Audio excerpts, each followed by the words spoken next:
Time to talk about an anime that's been out for, I don't know, over 10 years. Come on! Tetsaiga. Well, Ancient Blade, really. It is Ancient Blade. It's not Tetsaiga. I want to get Tetsaiga, but this here is Ancient Blade. Which you also might know where this is. Anyways, hello everyone, my name is Fox Night Tail. Again, I'm McFox. And, just give me 1 second. Back! Sorry. This one, I'm pretty sure this review is going to be a double header with, maybe a Ben 10. Maybe a Ben 10 review. Actually, I probably should keep my hair down. Inuyasha, a lot of characters have their hair, like, super long. But, actually, no, I'm putting this up. It's freaking hot. What is it? Inuyasha, I'll say right now, my little backstory for this, because the reason for this review also, one, is because Inuyasha was probably one of my first, I won't say it's my first anime, because my first animes were the stuff on 4Kids and Dragon Ball Z, before I knew what anime really was. Really, my first manga I ever bought and picked up was a Shonen Jump, and I'm pretty sure it is still somewhere in my library back in Chicago. So, yeah, I love anime and stuff like that. And Inuyasha, I'll say that was probably one of the animes I started really getting into after I started learning that, hey, you can go buy mangas. I never read the mangas, sadly. I think only a little bit. But the series itself is awesome. If you don't know about it, I'd say check it out. I pretty much like it. I really do love the series. A short synopsis of it is, a half-demon Inuyasha is sealed away on a tree 500 years ago by his basically love, priestess, but the priestess dies from fatal wounds. And this all happened because Inuyasha tried to steal a little glowing orb called the Shikon Jewel, which could grant any wish and gain any demon like stronger abilities. So Kikyo died and says to burn her body with the jewel. That way the jewel goes to hell with her, goes to the afterlife with her. But 500 years later, modern time, or 2000s, I guess, Kagome, Kikyo's reincarnation, is born, and then is taken through this well that connects both the past and present because of magic, because she has the jewel inside her. The jewel is shattered, and Inuyasha and Kagome goes back in time, releases Inuyasha, and the two then have to go on an adventure, basically, I forgot to mention, the demon that pulled Kagome through had the jewel. Kagome shot the jewel, I believe, with an arrow.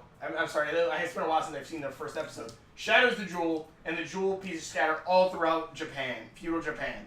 And so Kagome and Inuyasha now have to travel across the land, meet new friends, such as Moroku, the lecherous monk, his family's cursed by an evil demon called Naraku, who is the main antagonist.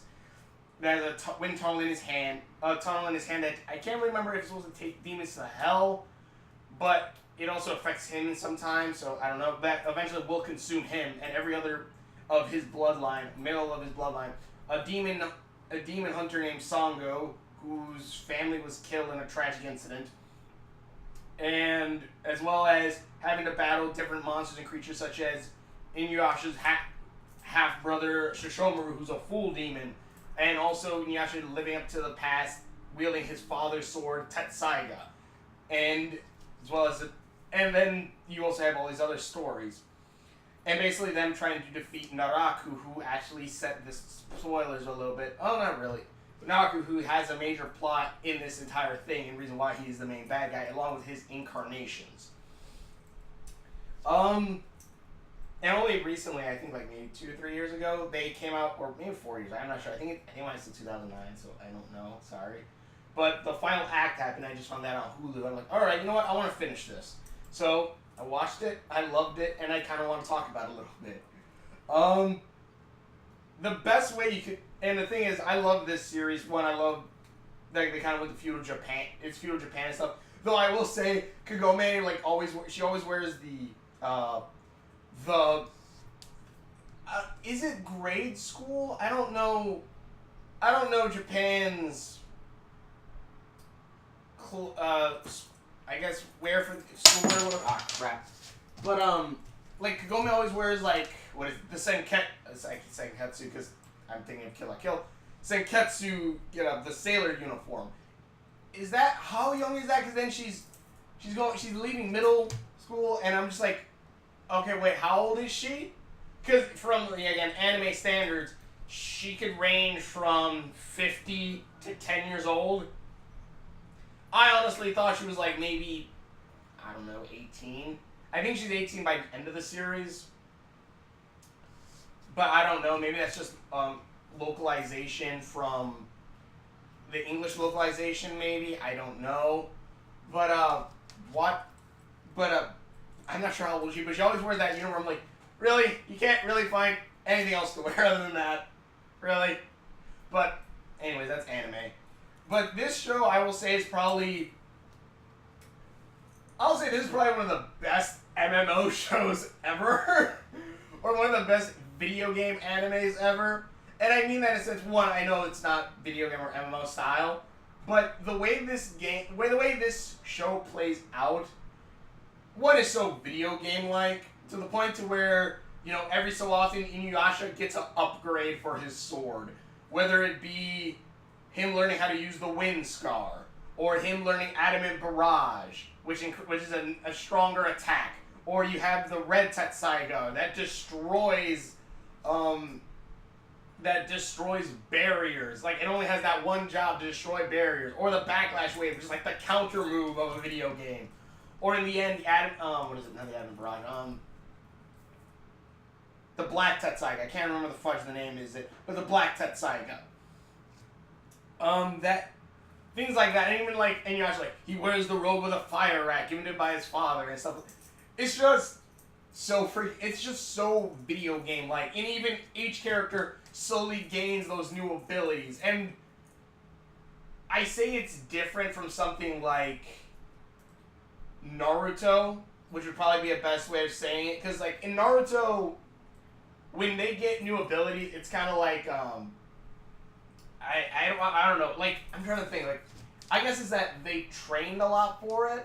They trained a lot more. When in this game, it's kind of just like, you beat a boss, you get their ability, which is kind of really how this show works, if you want to say game. Like, Inuyasha, his blade, any sword that he destroys, or a demon or something that he destroys, he can absorb their abilities. I guess if it's a strong enough attack, where, again, he destroys, I forgot who it was that he got the Red Tetsaiga from, sadly, but, like, he cuts the blade of, a dragon demon sword. The dragon scale Tetsaiga he gets, which allows him to see demon vortexes, or, again, like, how I believe he broke an orb that had a barrier inside of it that allowed him to get the Red Tetsaiga. And things like that happen. Or, like, Sango goes through, like, one trial, and immediately her weapon gets an ultimate, super strong boost. Or Kagome one day does one thing, and suddenly she has the ability to shoot these teleportation arrows and stuff. It's very video game-like, and honestly, I would love if they made a video game of Inuyasha. It would be so freaking awesome. And then also, I really like the characters. I really do like the characters. You do see Moroka and Sango, of course, get together more, even though it is kind of like, will they get together, will they not, kind of stick, but you do see, like, they do care for each other, especially towards the end. Shishomaru, Inuyasha's brother, is probably one of my favorite characters in this series, because he barely ever shows emotion, but you can tell when he does, and, like, his arc I really love, to a point to where he's a demon, full demon. He's like, humans are just food for demons, and la la la la la. But the point to where his father gives him a blade that can only heal for one. Shishomaru loses his arm, which I kind of forget sometimes because of how strong he is. So, like, I'm like, oh right, he's missing an arm because Inuyasha sliced it off.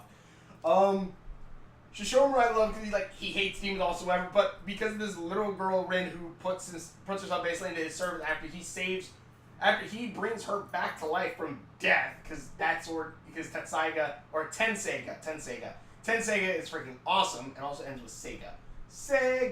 Anyways, Shishomaru himself is freaking awesome, which I love, especially because I love this character because of how, like, he's like, I don't care about anything kind of shtick, and it's not like so much emo, like, it's just like, he's a full-on demon. He doesn't like wear like all about I don't care about anything or something like that. Or like say like I don't care about anyone or whatever. It's no, he's mostly quiet. He does talk, of course, but he's like, why on earth did my father give me this sword that only heals? And like I kind of get, okay, yeah, he's supposed to learn how to save you. But even towards the end, it's kind of like him with Rin, and at one point where Rin's life is in danger, and you just like, and you see like him like, even though if he's like his face is kind of like stone face, you still see like the worry in him. Even at some points, like the points where he does show maybe a bit of emotion, which honestly also is kind of also funny when things you see annoy him. But seeing Shishomaru like development through the show is pretty freaking awesome. And the only thing that kind of stinks is the point where he thinks he loses Rin at some point, and Rin comes back. I would have at least liked if like maybe a single tear shed down his eye or something like that, or like just like something where he just like that facade, like not facade, but like that emotionless Shishomaru that we've seen throughout all this just broke for a moment, and just saw the emotion there. Even then, it's still good. Like everything that happens, it's like he tries to keep people at arm's length, but he still also lets Rin's like the only one he ever lets get closer. Even to like to the points where the end of the series, where spoilers a little bit. I'm gonna say right now, go check out the anime. If you haven't checked it out yet, go check it out. It's really good. It's like actually like 8 seasons, so go check it out. You can binge watch this stuff. Towards the end, where like Shishomaru leaves Rin Kikyo's village, and like every so often comes back and brings Rin like a new Komodo or brings her gifts and stuff. I'm just like, oh, that's so effing sweet. Which also, mind you, the ending where Kagome goes, "Big brother!" up to Shishomaru, because, spoilers again, Inuyasha and Kagome get married. I just love the twinge of, like, just the anger that he has towards he's like, why did he give me that look? And then, Jockin, Shishomaru's little, like his little servant, he just goes, how dare she have that? You should go teach her a lesson. And Shishomaru's like, shut up, Jockin, or I'll kill you. And he's like, oh, yes, my lord. Like, to me that translated like, yeah, I don't like that she's calling me that. And I'm not going to kill her because she is family. And again, Inuyasha I really love, especially like, it is kind of like the night type of, like, medieval type of story, but of course feudal Japan. And I really do like that, which, even 500 years, is that really even that long ago? I'm trying to think, when did the medieval times happen? I don't know, I'm still really confused on when, like, I still need to learn more about Japan's history. Because at least from everything else, of course, Europe is the medieval times and all that. But then Japan and everyone were still using swords and stuff up to, I want to say World War II? Or World War I, I'm sorry, World War I. Not World War II. World War I, I think, because I know there's a war where America came over like, haha, we have guns. Can't remember when though. But, and also that Japan was basically kept foreigners away, so it was kind of their own legend that everything could build up there, which I really liked. The series is just freaking awesome, and honestly, I kind of want to see a second series. I think there's a manga that takes place after the anime or after like the original story ends. I can't remember. I kind of want to see it. I want to see an anime or at least the manga after it. At least like, cause it's kind of like, okay, Inuyasha basically got his Tetsaiga up to like, I don't know if it's the strongest. I'm pretty sure he can absorb new demons and stuff, but like, he's got his sword up to like one of the strongest weapons there is. Kagome, spoilers again, stays in Japan. Stays in feudal Japan. And of course there's demons and stuff like that. Which honestly, there's kind of a question. Why in modern times are there no demons? Why in the past are there so many demons? could there, what happened that stopped the demons from appearing or being created? There's a story there I kind of want to see, and also I kind of want to see this as well. Like, we have Moroku, of course, with his family. We have Shishomaru coming back and forth now for Rin. We have Songo's brother becoming a new demon slayer, and he even has a weapon that looks like the one that Naraku created from Songo's brother's old weapon. And like, there's so many new things that they could follow up with, because I kind of also want to see, like, maybe Shishomaru and Inuyasha try to get a little bit closer together, or maybe Inuyasha tries to get closer with his brother. Maybe we see Shishomaru and Inuyasha team up more often or something like that. Because Moroku and Inuyasha apparently are working as like demon slayers now, or like just cleaning out like towns and stuff. So maybe we see a little bit more of that stuff.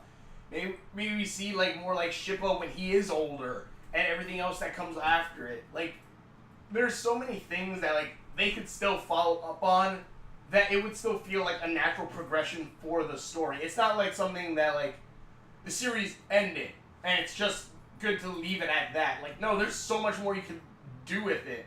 You can have Kagome now, because she's in the past full time, have more stuff with it. Which, mind you, also, sometimes, like, what is it? Naraku gains the full Shikon Jewel. This main big bad guy, this bad guy they've been trying to kill throughout all of the series, basically, who is extremely powerful and who has a similar ability to Inuyasha Tetsaiga, where it absorbs demons' abilities and stuff. And Kagome goes back to the future while this is all happening, because the past and future run at like a same timeline, I guess. So like, if you spend 3 days in the feudal Japan and go through the well to the future, you will still spend three days will have passed in the future. So Kagome goes to the future and then goes to her graduation, which I'm thinking, okay, yes, I guess to some that was a big time in the moment in their lives, but also you have to remember too, the world is going to end. Priorities. Jeez. And even so, there is a lot of drama within it too. Again, like at one point, Inuyasha's first love returns from the dead, which is kind of okay, especially since Inuyasha and Kagome kind of side of thing, and then that's more, and then I just strained that a little bit more. But it kind of came up better in the end, which I like. And then like at some points, like again, the final battle, I'm just like, shoot the dang arrow! But she does it for some reason. He's like, he keeps messing with it, shooting. Bull crap! You could have shot him in Inuyasha's back a while ago. Your arrow has a homing beacon. You could just like aim in its direction and fire, and you would hit it. Jeez. But this series, again, I love it. It's really good. It has it has a main character, silver hair, love it. One of the main reasons I kind of want my hair to go all silver, because of one, my hair naturally is turning silver. Like, look at this stuff. Like, that's all actual silver in it. If you can see those silver lines in it. Is because like I love silver hair altogether, and because of anime, like a lot of characters with silver hair, I'm just like, ooh, you guys are all awesome. But what is it? The reason why I don't just dye my hair all silver is because like in one scene of Inuyasha, like Kagome's friends see her see Inuyasha go, is your hair naturally like that? He's like, yeah. I'm just like, yeah, I kind of wanted to be like that. Just like, is your hair naturally silver? Why, yes, it is. I don't know. Maybe that's, I don't know. Maybe I don't know what that shows about me, but I just like, I don't know. But, the series is awesome. I freaking love it. There are, like, of course, like, you have to, also, at one point, there's a demon horse named Entei. I gotta really look up what Entei means. So as soon as I hear Entei, I think lion Pokemon.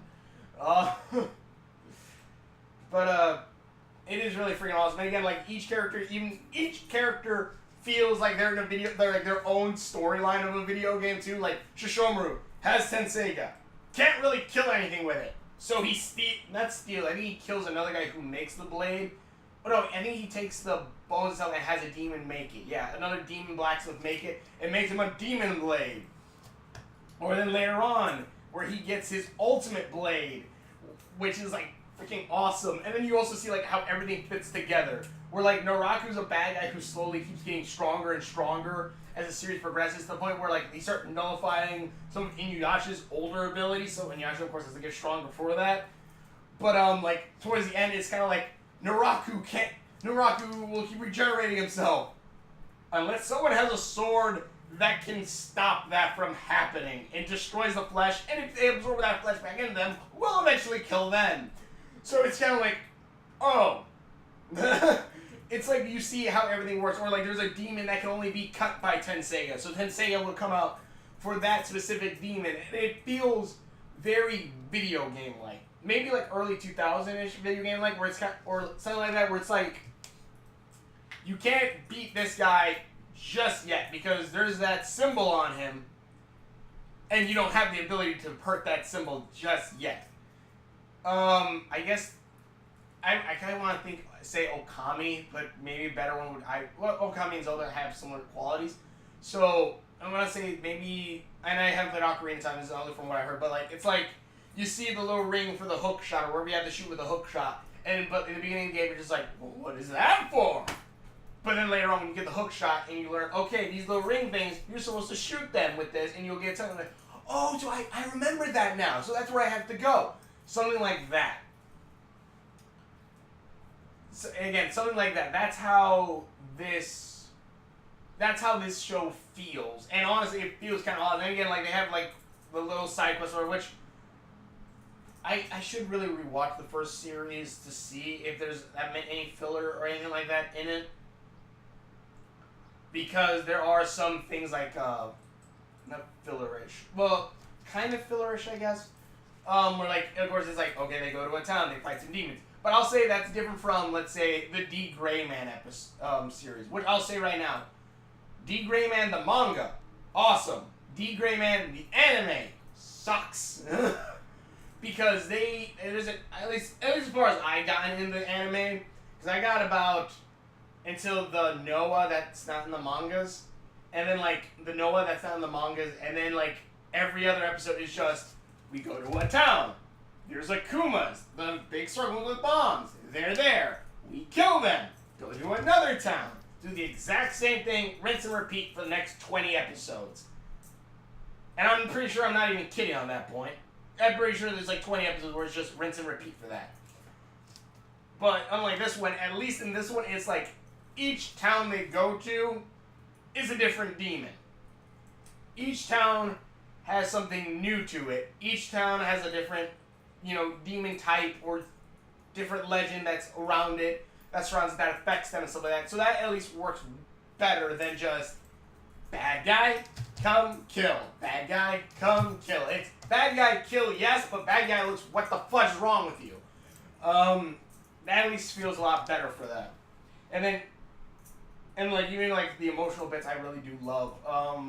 Especially towards the end of like Kagome and Inuyasha, or Moroku and Sango towards the end with the wind tunnel ripping, or all that stuff. I don't know.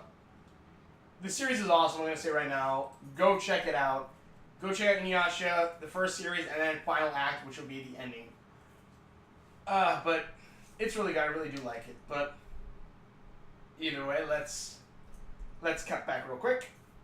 There we go. Anyway, thank you everyone so much for watching. My name is Fox9, so they came down with Fox. To show all my other videos. Links are on my face. Subscription button's right around there. And thanks for watching, and we will. Let me get this up here. See you later. Wednesday! No, not again. No.